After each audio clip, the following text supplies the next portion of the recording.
So we're going to start the class. Share the screen.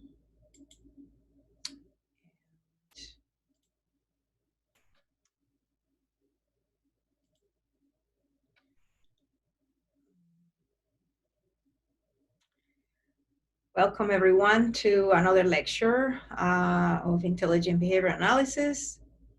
My name is Elizabeth Torres. I'm a professor at the Department of Psychology and in Rutgers University, and we'll be today learning about social behaviors and how to possibly analyze, collect data and analyze.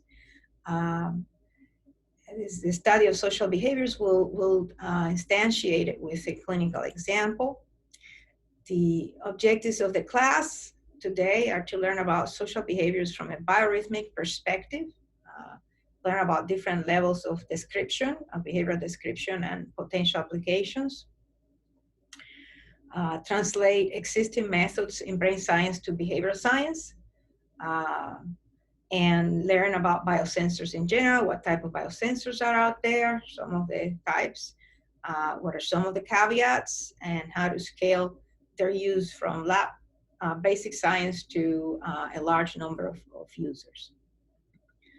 We'll use as a backdrop of our example the digital ADOS. ADOS stands for Autism Diagnosis Observation Schedule, and it's a test to detect autism or traits of autism, specifically targeting social interactions and some of the things that are not happening that are expected to happen. And so it's just the detection of something is not there that it should be. And we'll use it just to give you an example of how to use wearables in a simple setting that we can do at home. Now, social interactions are very complex, and they're complex in spatial temporal patterns, in frequency, in the frequency domain, the frequency that periodic activity self-emerges and synchronizes and so forth. And so it inevitably, if you were just to rely on observation alone, you miss a lot of information. So that for that reason, we decided to combine two different levels of information. The macro level, level of description that clinicians, for example, or other people in the behavioral sciences use to describe what they observe two people are doing. And the micro level of description, which we introduce now with biosensors and a shared space of cohesiveness that self-emerges between the two people interacting. So this is this would be what we call a dyad, a social dyad, is the basic unit of a social interaction in a group. You can also think of what we're going to do today to extend it to a group, and we'll see how to do that in other lectures. So we start with the basics, and at the macro level, we can describe the behavior that is going on between two people interacting. And what we add to it non-trivially is this use of sensors at the micro level to collect information from the peripheral nervous system from different, in this case, we just have 3 sensors in each one user, but you can have a whole grid of many, many sensors collecting the full body motion. And then we can make inferences, use that information as a proxy of what the central nervous system, the brain, is actually planning to do or doing during the execution of this interaction. How people mirror each other, we can see how they share that space, and that cohesiveness self-emerges over time as they build social rapport, as they joint attention towards something common to the conversation and so on. And as they disagree and then make there's no then in the physical entrainment that we can detect and so on, perhaps because one person is leading too much over the other, or not allowing for turn taking in the conversation, pauses, or this sort of stuff. We have 2 levels of study here. One is the self-interaction. We call the self-interaction, which is the sensors that just collect data that tells about biorhythmic activity of the person's body and how they synergistically co-articulate and form synergies that simplify the problem of the nervous system quite a bit. And then we have another level of description, which is that dyadic shared space. And so we'll talk about those in levels of representation. Here's an example of how to think about that spontaneous synchronization that self-emerges from the two people cohesively interacting, and is instantiated here with a mechanical periodic rhythm from metronomes that entrain eventually the rhythms. You will see that. Now, in our case, this biorhythmic activity is self-generated by the nervous system. It's not merely biomechanical or mechanical activity. So let's have a look at how you start out with just random rhythms and eventually how they entrain. Because if you look at it, and this is, by the way, from the UCLA Department of Astronomy and Physics, and we borrowed just to have it, just to essentially, if I increase the volume, you can see, you can hear them synchronizing. But essentially, this is a closed loop system where the vibrations of these metronomes are transmitted to this piece of wood where they sit on, and then to the cans, to the aluminum cans, and they share that information. So eventually, their rhythms entrain, and you have a perfectly synchronous activity when you didn't start that way. So this very much is what happens during social interactions. Transiently, you synchronize with the other person, and this is quantifiable through wearable sensors. So here's another way in which biorhythms can help us decode social interactions and what goes on during them. The face is one of the areas that we're going to study heavily because it's easily accessible with webcams, and we can simply at home collect our data. Even during Zoom, we'll see that in the next class. And we can study then, for example, the 7 universal features, micro expressions of the face that tell you about emotions, and we can learn to detect this information, and we can learn to detect when, like, a smile is fake versus when it's real, and so forth. We can collect data from the eyes, eye motions, micromotions, pupillometry, pupil analysis, and facial analysis. And in the first class, we set up our open pose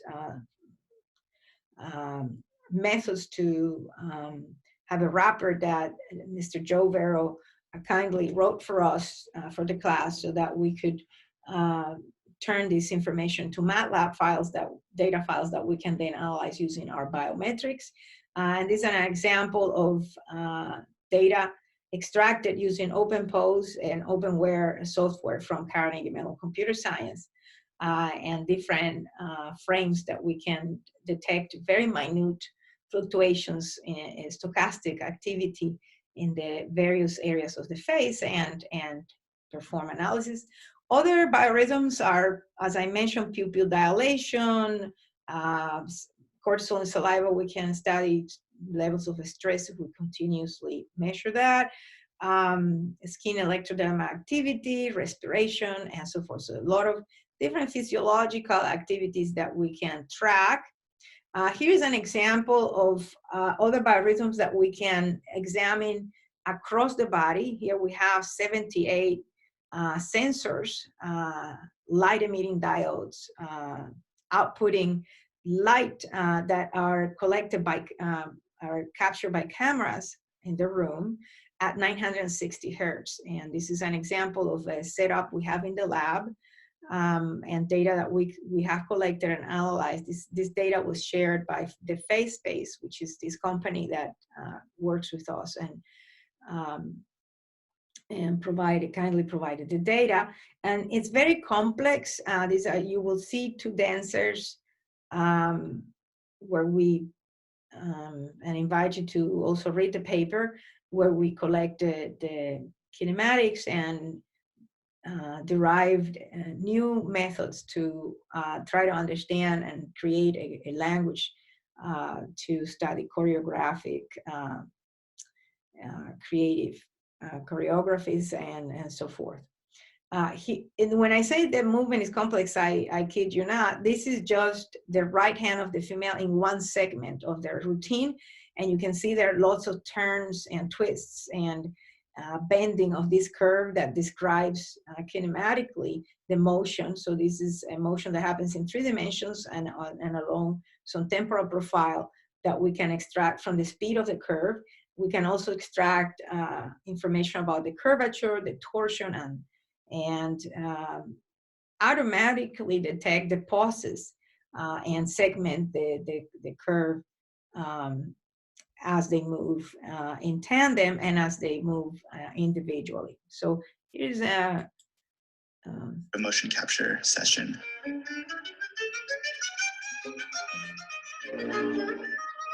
Motion capture gives you 3D data that allows you to reconstruct a virtual version of an actor moving through space. Cameras along the periphery of the room track points on an actor's body to collect data.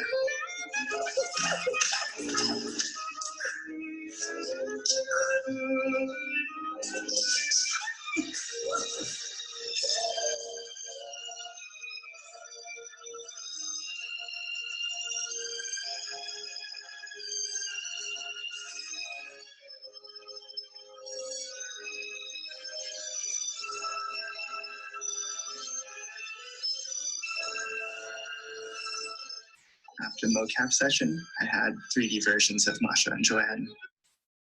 And we can use that 3D data, and they kindly provided that to us from all 78 sensors, and we were able to develop new analytics. Here's another example that we use in the lab. It's a different sensor type called the Awinda X-Sense. And that, whereas the other sensors sample at 960 hertz, this one sample at 60 hertz, so much lower resolution, but enough to capture several aspects of movement disorders, for example. And so this is an example of 3-dimensional trajectories from just a random walk. And these are examples of visualization tools developed by Theo Beveridis here in the lab, and that we at some point will go over. But I wanted to show you one of our students modeling a digitization that we did of the Universal Parkinson's Disease Rating Scale, UPDRS. And so we analyze different tasks there. So let me lower the volume a little bit. We have some music in the background. This is what the sensor looks like, and we have 17 of these throughout the body, and we can build an avatar with it, which we'll see in the movie, and then continuously collect data and actually see it in real time.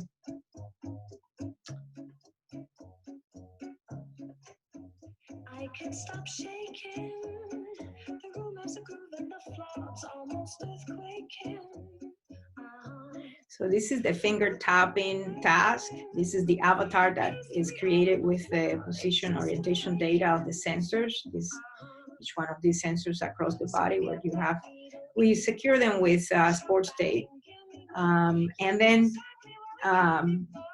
they can tell us, for example, about pronation, supination is another task. The ability of the joints to flexibly do that.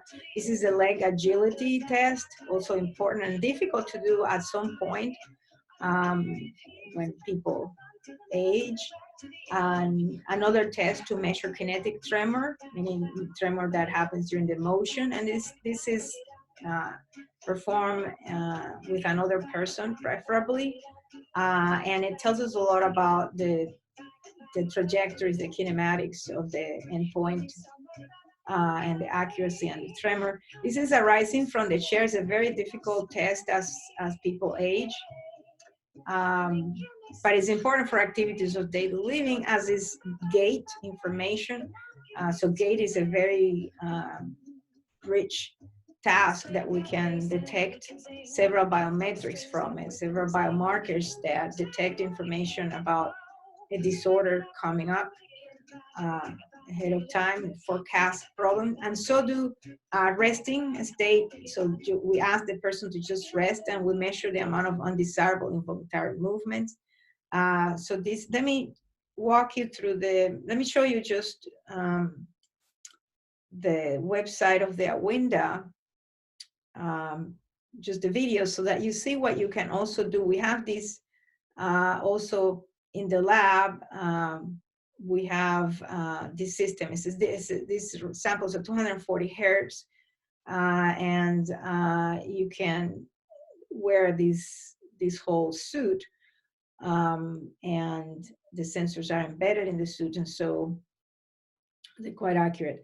And it's different from the other Windows sensor that samples at 60 hertz, and that is more segmented and easier to wear. But both of them you can wear in the in the comfort of your home. You don't have to be in the lab to do that. So that's one of the advantages that we have. But what are all these different biorhythmic activities that they output have in common? So we saw a sample of a video-based high-speed camera, active LEDs, and a sample of wearable of physical, collecting physical activity physically on the body. So they both collect activity that is happening largely beneath awareness. So we're not really aware of what a lot of the details that are going on there. They both contribute with time series data. The time series data is dynamically changing, so we can forecast a lot of the information that predict information in the variations of the peaks and valleys of the data, the stream of data over time, which is highly variable. So we have to look at the stochasticity of that data. We can look at the frequency domain and do analysis of how they become periodic and across the body and across two people's bodies in motion, how they form synergies. They can be harnessed with off-the-shelf technology these days. And essentially, we can measure continuously activities of daily living in natural environments. I call these proxy sensors in terms of the camera-based systems, because there's a layer of inference and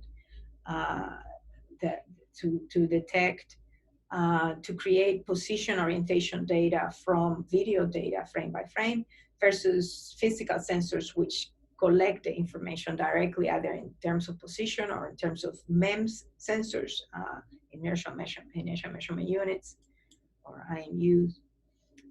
How are they different? Well, this one collects physically directly, listening to the vibrations on your body, your skin. This one have a layer of inference. So there's a layer of an additional layer of error that we have to consider.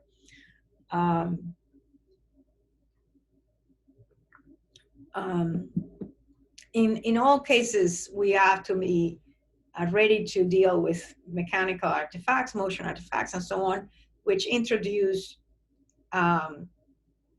spurious activity, and we need to be aware of them. And each different sensor has different caveats. So, for example, EEG in magnetoencephalography or electroencephalography have curtail, when people do these kinds of experiments, they curtail motion as they do when they do fMRI experiments. We have image-based post-estimation, and so on. And all of these methods have their caveats. So it's just a good thing to be aware of them. They're not infallible. So, but they are very useful to extract activities and to make inferences, help us stratify a random draw of the population into disorders of the nervous system versus activities in general. And they all have different physical units. So you could have sensors that output microvolts or centimeters per second or centimeters, degrees, or meters per second square, pixels, and light intensity, and so on. So the physical units will be different, and one of the things that I'll teach you in a moment is how to standardize them, making unitless, so that we can do sensor fusion and utilize multimodal activity across different parts of the body and derive different information despite their differences. So as I mentioned, there are different levels of description of social behaviors. You could use an observational level of description, just based on your opinion of what you think somebody is thinking or what may be happening. So say that you see these two people approaching each other, and at some point during that interaction that is about to happen, the interaction might not just happen at all, because a subtle cue will tell this person this other person doesn't want to talk to me, or doesn't want to, just avoiding eye contact or changing the angle. The gesture, a little gesture, a micro gesture, will give it away and say, oh, this person doesn't want to talk to me, even though he knows that I'm looking, and so on. Or consciously, that person agrees implicitly that, yes, I want to say hello, and the other person agrees as well, and then they eventually get past this kind of guessing stage and say, hey, hello, and just a lot of micro gestures here. So extending the hand out in the Western cultures is something that, well, pre-COVID, you could also definitely confirm that this person wants to chit-chat about the weather or whatever. And so you could describe that just based on opinion, or you could put sensors on people and have them wear those sensors unobtrusively and collect the behavior that is happening. You could make use of videos as well and decode that manually, which is also a bit subjective, but at least has more richness and doesn't miss everything that relying on the naked eye alone would miss, but just based on the bottleneck of signal processing that our perceptual systems have, making inferences based on discrete sampling of the behavior, then it's incomplete. We could also listen to other autonomy signals from the heart or from sweat, respiration, and so forth. Pupillometry, like I mentioned, and then we can then make all these mathematical models to simulate different aspects of behavior, and we can put the whole package together and go through all these different layers of analysis to get a more complete picture. So here's an example of social behaviors measured discretely by clinical tests like this ADOS test. This is a booklet, one of the different modules that this ADOS test provides. And here's an example of a clinician and a child doing this test in the lab. It's a little bit taxing to both of them because it takes about an hour, 45 minutes to an hour to administer. But the clinician is evoking social interaction that the child has to respond to. So the clinician perform what are called in their jargon social presses. And the child has what is called in their jargon social overtures. So that means responses to those presses. But so the job of the clinicians is multimodal. So she has to evoke the social interaction, the response, respond to that social interaction herself, observe the child response, and evaluate the child as well. So all of this is happening simultaneously, and this is inevitably some of the information is lost. The many advantages of using this test for experimental purposes, it's standardized, so it has standardized toys and booklets and things that the objects that the child uses. We set it up sitting at a table, so you can have a group of children perform the test under the exact same conditions in the same exact room with the same exact clinician, or you can vary the clinician. The test also has different modules that account for different verbal levels, verbal abilities. from minimally verbal to fully fluent, and explore their social interaction. There are many different aspects of their social interaction. It's very advantageous to use it as a backdrop of our experimental study. And as I mentioned, the clinician evokes the responses through social presses and evaluates, observes the child response and evaluates, rates the child. So we introduced this micro-level digital technology to rescue the parts that are being missed by just the bottleneck of processing all this information visually. And so we integrate different levels of description, the macro and the micro level of behavioral description. Here's an example of a sensor setup that we used 3 on the child and 3 on the clinician at the trunk area, the torso, at the right wrist and the left wrist for each one of them. This is sample raw data we get from linear acceleration data from the MEMS sensors. Let me walk you through the APDM sensors that we use at 120, sampling at 128 hertz. This is a set of sensors we have in the lab, also very accurate. These are called the OPAL sensors, and they have high sampling rate, very decent sampling rate, 128 hertz. You can access the raw kinematic data, but also the filtered data and stream to MATLAB and a variety of other platforms and programming languages. You can sync this with other systems, and you can use up to 24 sensors distributed across the body of the person, or between 2 people or 3 or more.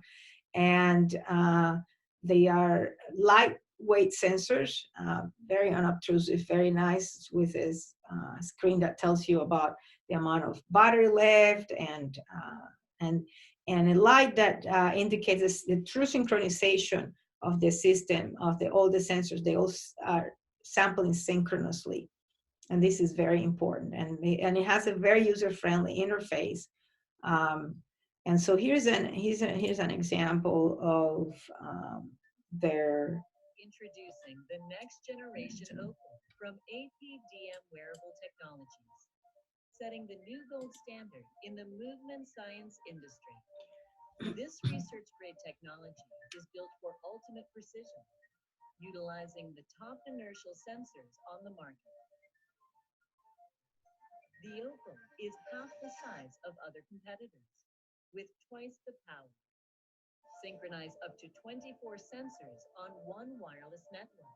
High-frequency sampling rate to capture dynamic movements. Never lose data with redundant storage on board each Opal. Transmit more data than any other sensor in its class. Record over 8 hours on one charge. Wirelessly stream or log data. Measure subtle vibrations or high impacts.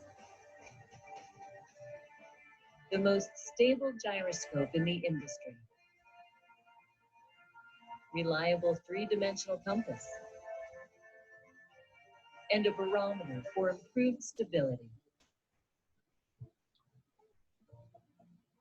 The Opal is a best-in-class solution for those needing access to reliable raw inertial data. So we've used these sensors in the lab quite a bit, and in clinical settings as well as in experimental settings. And then from the raw data that we collect from each body part, we derive a new data type called the micro movements, which I will explain in a moment. So this allows us to integrate, this setup allows us to integrate macro level sensor activity with, at the level of behavioral description, with micro level spikes. So here's how we go from raw data to micro movement spikes. So we have Micro movement, we have raw data that looks like this, biophysical data, and this could be some units, meters per second square, or some units, and we can we could traditionally what happens is people assume a Gaussian distribution and take an average of different epochs of this data. So you can sample every 100 frames, for example, and then stack them up and take different epochs, and then get a mean curve here and a standard deviation, and then discard the rest. So this is what we call gross data, and the loss of that data taught us that whereas it was in the field treated as noise, it was actually the signal was very high and clear in this data that was being tossed. And so instead of a priori assuming a theoretical distribution, we empirically estimate what that distribution may be. And this is important because one of the things that we need to do is the range test, meaning that the range of your data, which occupies a certain numerical range, should be maintained when you do when you perform summary statistics. So if you were to do the mean plus minus the standard deviation of data that is fundamentally positive, for example, distance data or speed data, which, you know, the minimum is you're at rest, so you have zero speed, and the maximum is like the maximum speed that your body part can move at, so that sets the limit there. But if you do data that is quite skewed and you're assuming a Gaussian distribution, you might do plus minus 2 standard deviations from the assumed mean, and you may incur in spurious data in the negative range of your data. So it's important to always do the range test, and if you are failing it when you do, say, plus minus 2 standard deviations of your assumed mean, you're doing something wrong, because the empirical data is not in correspondence with the theoretical mean model that you assume, for example, of the Gaussian distribution, which is normally is typically assumed. So here's an example of a sample pipeline to create micro movement spikes from the data. So you got the original data, say in meters per second square. This data was collected, for example, with a cell phone, and I invite you to read the paper, and I'll put that paper on the box. And you can then estimate from the peaks of this data, which you can extract with the find peaks function of MATLAB, and I will provide the code to that end as well. You can group them in a frequency histogram, and then we provide a normalization that brings that from 0 to 1 interval, and by first taking the deviations from the mean. So you can estimate the empirical mean from that distribution using, for example, maximum likelihood estimation. And from that empirical mean, which in our case was a continuous family of gamma distributions, we found that then the absolute value of these deviations from the gamma mean the time series now would look like this. So we have the same number of frames now. From that, then we scale this using a formula that I will introduce you to in the class, and we then mark the fluctuations away from from the empirically estimated mean, and call that the micro movement spikes. We then plot that again and the normalized spikes, and then can do maximum likelihood estimation of the gamma parameters. That is to study variations in the temporal domain, but we can also do study variations in the frequency domain. So we can do power spectrum analysis and take two body parts, for example, the torso of the clinician and the torso of the child, and see how they cross coherent, how they come to have periodic synchronous behavior, and also how they're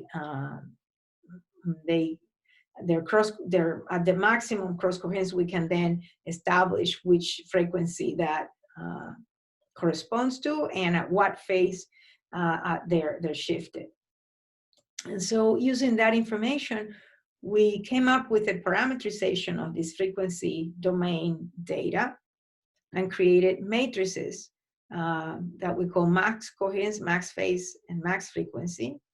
And they represent the entry. So we have 6 sensors here in the grid, and we have 3 for the child and 3 for the clinician. And we studied pairwise the cross coherence and mark the maximum cross coherence. With itself, it's at 0. But we can, for example, take the left wrist of the child and see what the cross coherence is with the right wrist of the child. So this is child-child information in this quadrant. Or we could go and say, what is the left wrist of the child, and what is the cross coherence, say, with the left wrist of the clinician. And we can see that information here and store the maximum cross coherence value and so forth.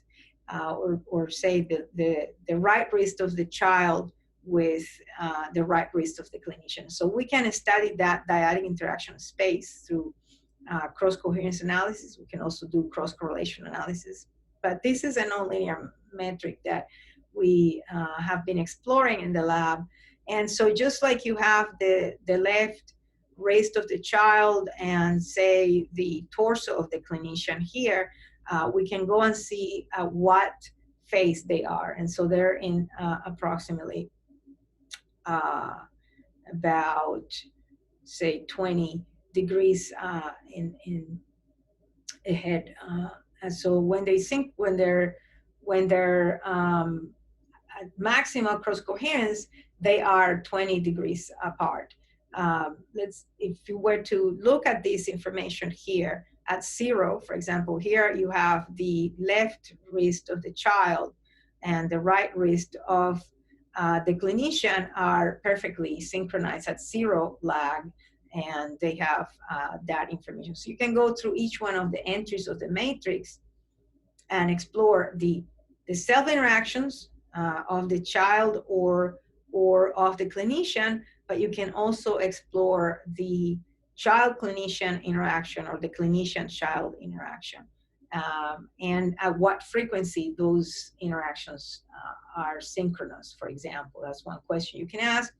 And then we build this adjacency matrix that represents a graph and tells you about a way to connect the graph, and we turn that into a network connectivity analysis and borrow that information from the Brain Connectivity Toolbox that you downloaded and installed in your MATLAB environment to use connectivity metrics, for example, like the out degree, which tells you, given a node, how is outwardly connected to, how many links connect to all the other nodes in the network.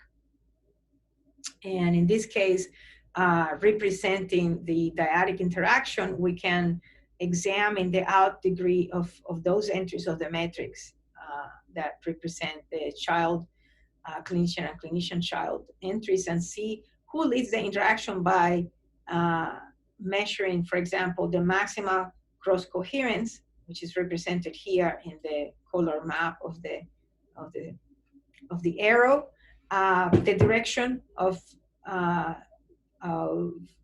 the phase and a shift, and we adopt the convention that the node I comma j in I comma j entry the I leads j, and we look at the positive phase of the phase, the lead lag maximal phase matrix, and then so we can look at the maximal cross coherence across the positive range of the phase, and build moment by moment, taking a time window, in this case of 12 seconds, because that was the minimal size of the task that across 27 tasks that we could find. And so that was good enough at 128 hertz to give us a lot of information about these different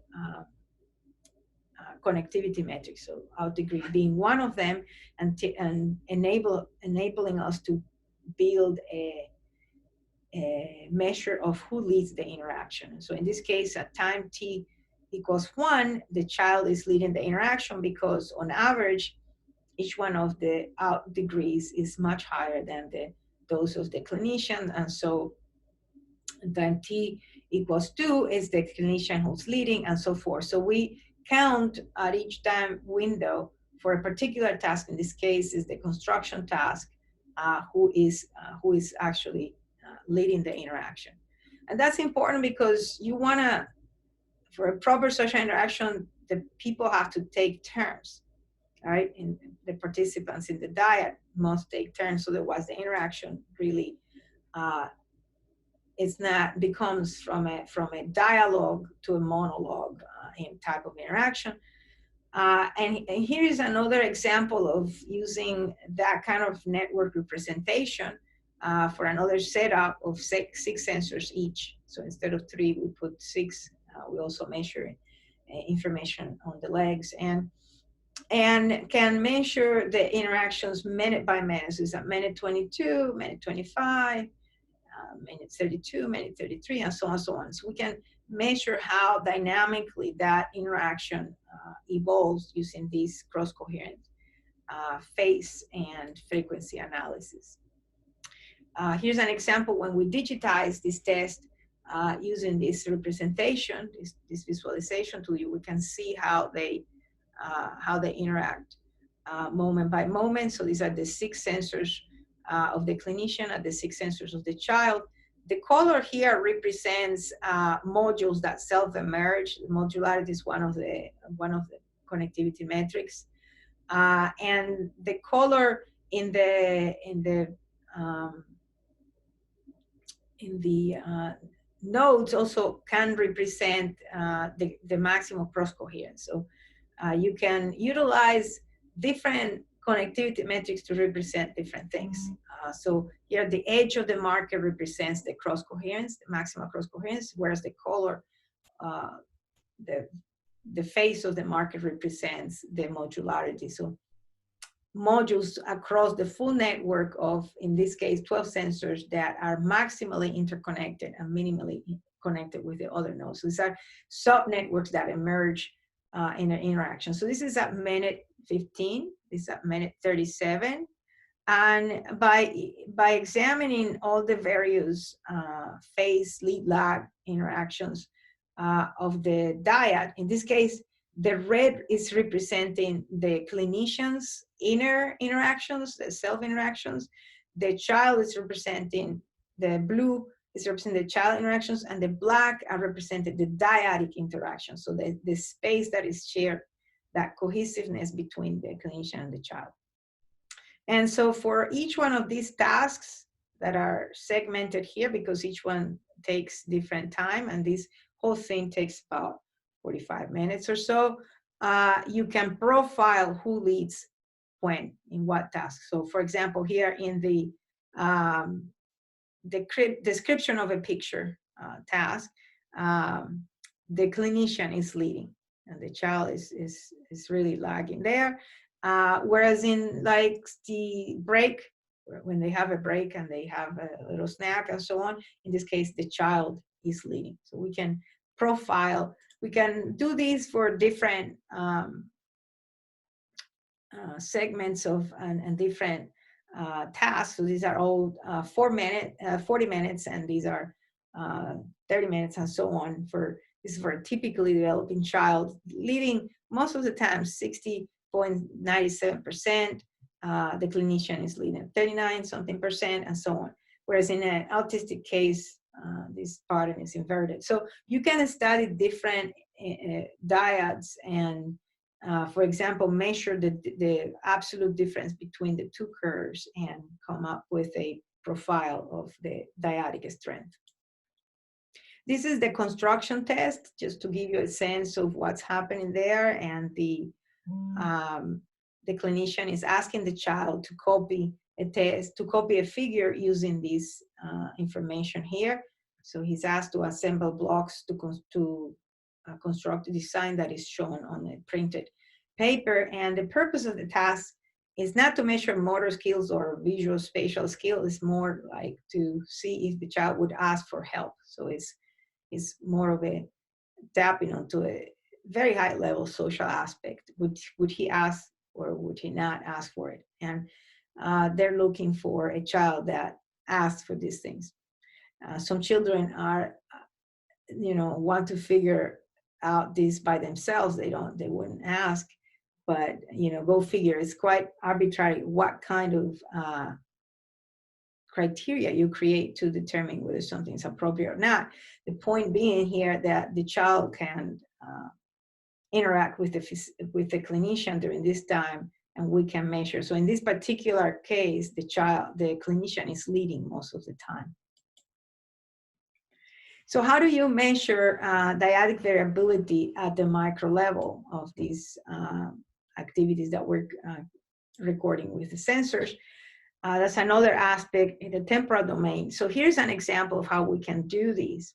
Once we get to the micro movements, as explained before, we take the frequency histogram of the peaks. And for example, this is from the child left wrist, and this is from the clinician left wrist. And we use a distance metric called the earth movers distance, which measure the amount of work that it would take to convert this frequency histogram into this frequency histogram. And that's a number. That's a scalar number, and it's a metric, so you will end up with a positive definite symmetric positive definite matrix.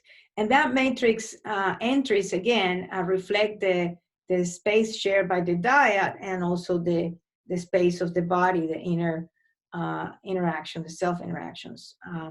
And we can then sum over one of these quadrants, because remember, it's a symmetric matrix, and come up with an index of dyad variability.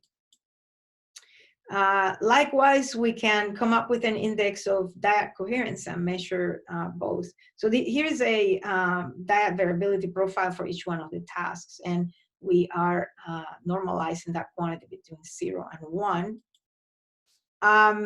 We can do the same with dyadic coherence and measure both the coherence between the clinician and the child, and the coherence between the child and the clinician, and using the cross-coherence analysis and the phase lead lag information. And with that, okay, we can then build a profile.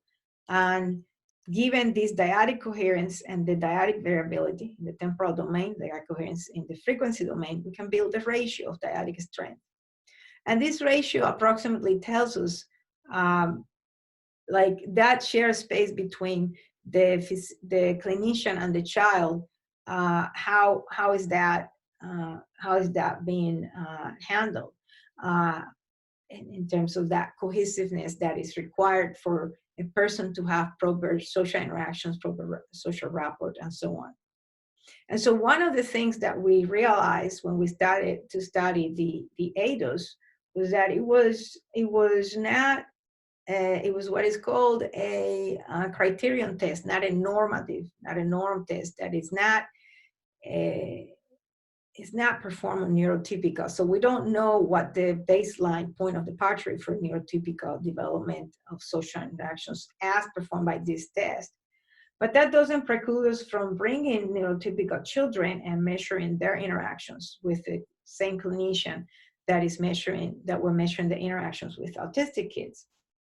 And so we did that, and we took controlled children and had them perform this ADOS task with the clinician, and we measured the dyadic strength based on this ratio. And we realized that they span quite a broad range of this index, which ranges from 0 to 1 because we normalized it. And so do the autistics. So the autistics, so here's one that has 0 dyadic strength, very, very low dyadic strength value, but here's one that has quite high, and this one that is in the range. And so we took, and this is the ADOS score. So this is a way of combining macro-level information with micro-level information. And so we then took the neurotypical child that has the highest dyadic strength and took the absolute value from every one of these other points representing a child. And this is from the total ADOS score and from the ADOS scores that is a subscore that measures the social affect based on some criteria they define, and from a subscore that reflects repetitive ritualistic behaviors, because the children tend to do these repetitive behaviors, which are very common in when there are certain subcortical structures. We've seen that in other populations, in other clinical populations, certain subcortical structures affected. And so these are common, and they're common also during early neurodevelopment. Babies do that and sample the space quite a bit, and that forms priors in their probabilistic world. So in this case, children that are autistic continue to have that kind of repetitive patterns, and we can measure them through the sensors. And so in this case, we take standardized value here and plot the profile across each one of the controls and the autistics of both the macro level ADOS scores and the micro level social readiness, which is this absolute difference from the dyadic strength in each one of the children. And we plot that information. What this reveals to us in the case of autistics is that there is potential for social readiness there, because they are many times at the level of the controls or even higher. And so that means that the level of social strength is there, and is something that we would miss, and we have missed, by relying exclusively on the macro level information. Here's another aspect of the dyadic interaction that we were able to discover using the micro level type of data. In this case, we're plotting here the percent of population leading across all the controls and autistics.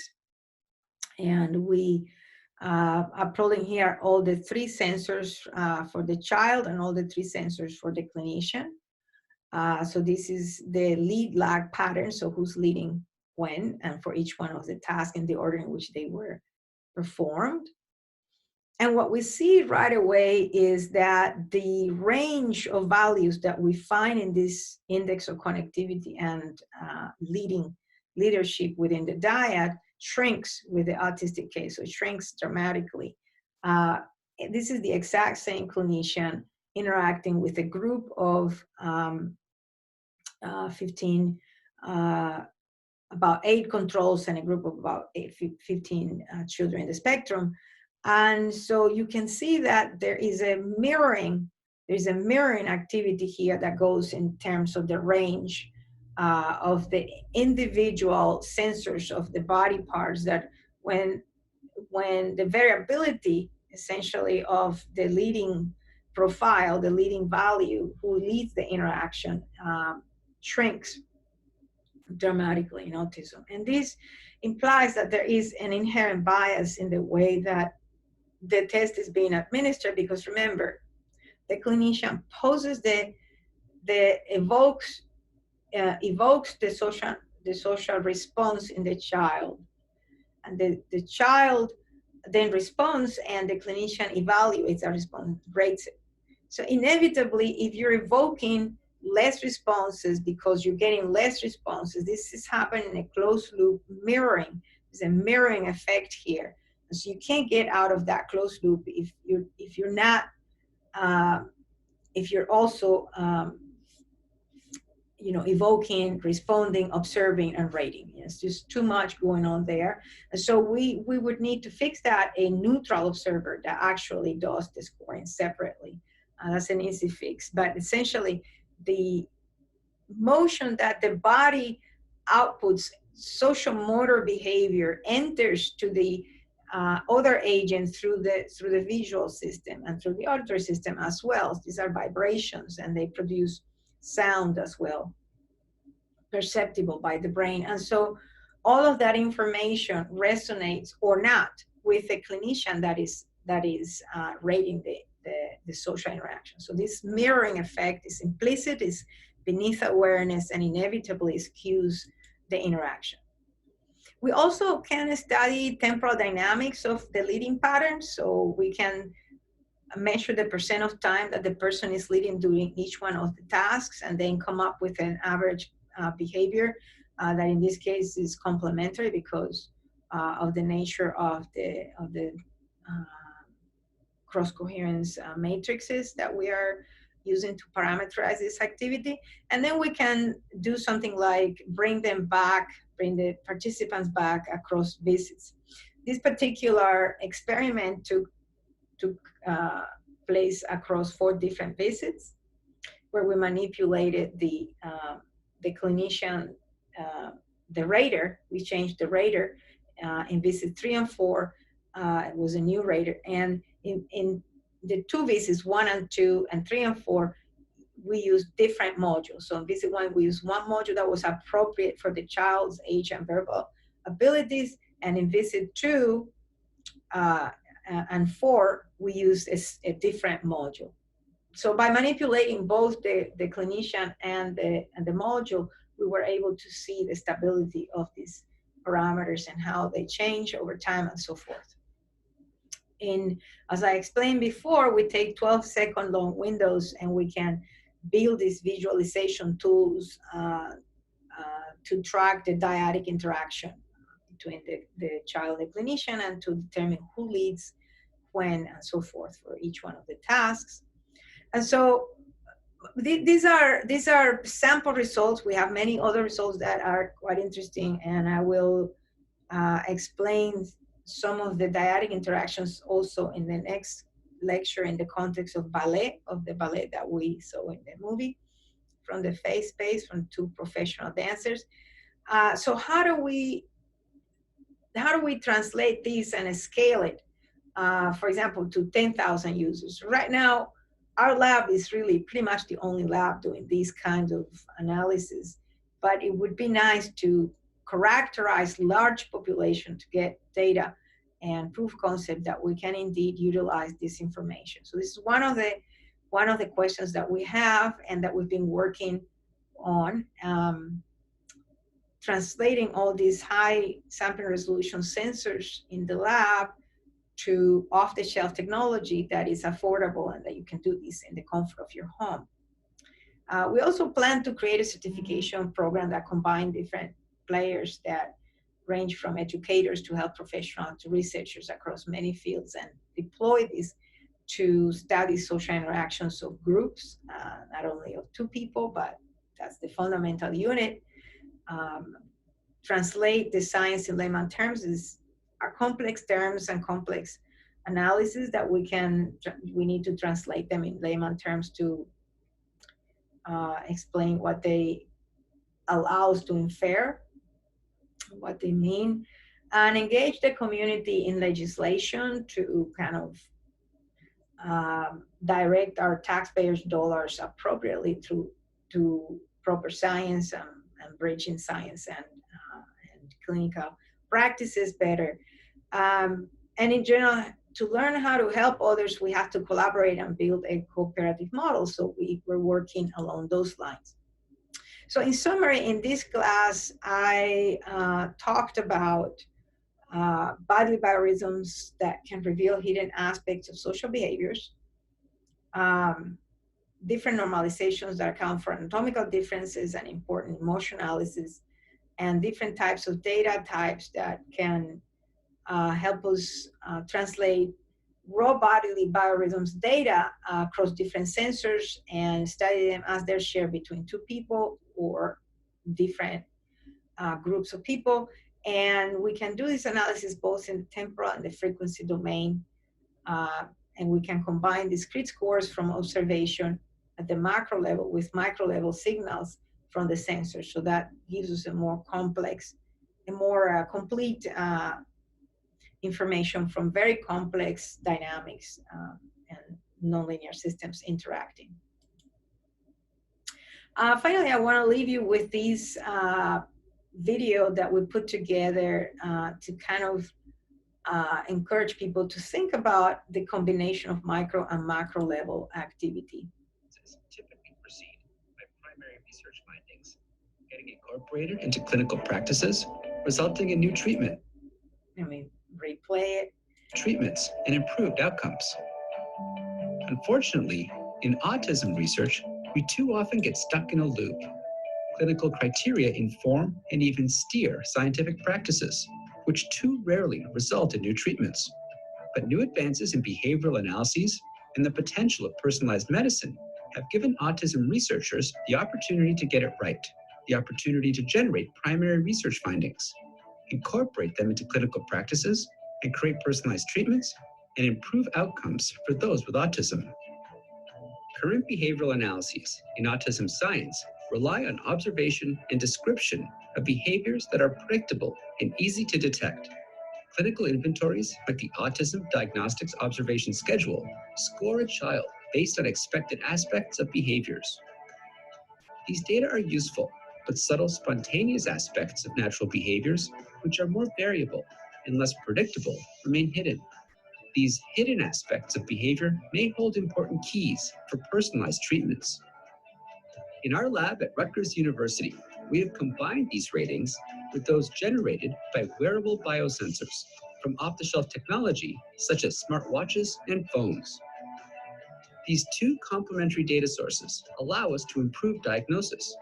We can make data collection less invasive, which reduces the burden on the autistic child, lower the rate of false positives by using empirically derived statistics rather than assumed models, shorten the time to diagnosis, and make diagnoses more reliable and truly reproducible across raters from different labs. These improved diagnoses can then be used to increase our understanding. We can stratify the main subtypes of autism, build age-appropriate statistics that measure rates of change as the person ages, track and separate the age progression of the disorder from the treatment's effectiveness, and train clinicians to read subtle body language and give pre-verbal kids a chance to use their body language and speak to clinicians. Finally, we can use this understanding to improve treatments. We can adapt the current autistic interventions in an age-dependent manner, create neuroprotective therapies, slow down the progression of neurodegeneration, and dampen the symptoms of Parkinsonism that we see in 20% of the aging autistic population right after 40 years of age. Together, behavioral scientists and behavioral clinicians can bring the science of autism to a level of rigor that allows open exchange, enhances reproducibility, creates new objective measures of effectiveness, and revolutionizes treatments of autism. For more information, visit us online.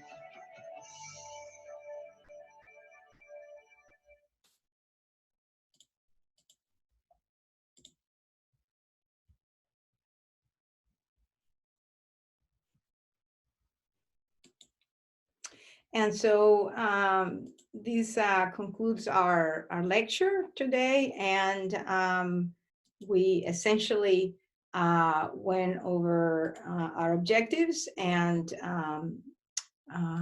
one by one, we now learn about natural behaviors from a biorhythmic perspective. We know a little bit more about the levels of behavior description at the macro and micro levels. We saw an example of how we could translate some of these methods to the clinical domain, and we learned a little bit about biosensors and discuss how to scale them. So in class, we will discuss another example, part 2 lecture, which I will upload as well. We'll play with some of the data to see examples of how we can do these things, and learn about kinematics and concept of variability and how we can learn more about the micro movement spikes, and in essence, and how we can do connectivity, network connectivity analysis to analyze group behavior. And in essence, we want to learn how to plot data, how to process it, how to analyze it, and how to visualize it. And so at this point, we conclude our lecture, and we hope to see you in class. Goodbye.